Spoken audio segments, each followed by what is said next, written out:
بسم اللہ الرحمن الرحیم۔ ہر روز 1000 آیات کے برابر ثواب۔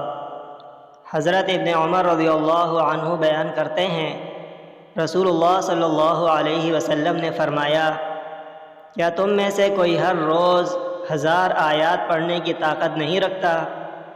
انہوں نے عرض کیا، ہر روز 1000 آیات کون پڑھ سکتا ہے؟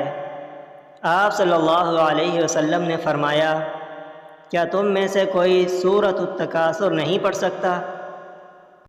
وعن ابن عمر رضی اللہ عنہ قال قال رسول اللہ صلی اللہ علیہ وسلم الا يستطيع احدكم ان يقرأ 1000 آية في كل يوم قالوا ومن يستطيع ان يقرأ 1000 آية في كل يوم قال اما يستطيع احدكم ان يقرأ الهاكم التكاثر رواه البيهقي في شعب الإيمان۔